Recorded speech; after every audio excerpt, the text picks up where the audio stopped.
What's up, my people? And I'm back with another Attila advising video. And in this video, I need to talk about the recent Chinese bank runs that we have been seeing. I have spoken about what a bank run is in previous videos, so I won't go too into depth about what it is in this video. I want to keep this video focused mainly on the most recent example of a bank run that we are seeing currently in China, which is economically the biggest and strongest country in the world. Despite what Americans want to believe, there is currently thousands of low-income civilians who are angry with their banking system and country as a whole, as they should be. This past Sunday, a protest that turned violent took place when citizens of China took to the streets demanding the unfreezing of thousands of accounts held by the people of China.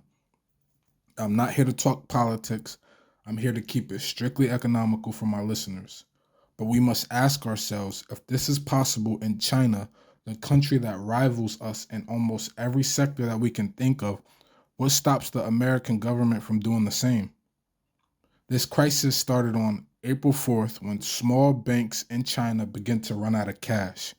So these banks stopped all withdrawals and accounts were frozen, while the members of these banks were told to be patient and that the bank was handling internal technical issues, when in fact, just as every other bank, these banks practice fractional reserve banking, a topic discussed in one of my previous videos.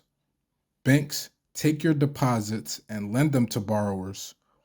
Well, these Chinese banks had a bad habit of lending to borrowers who wouldn't pay back, and in return, the bank lost millions of their citizens' money and created the situation that we are seeing today. Some Chinese are saying the issue is bigger than what it seems on the surface. These are the largest protests that we have seen in China since the pandemic.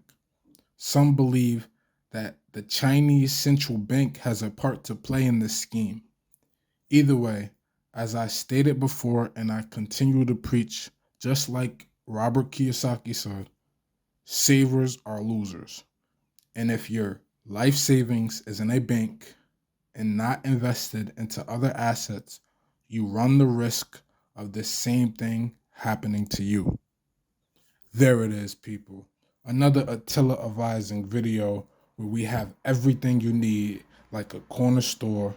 Like, subscribe,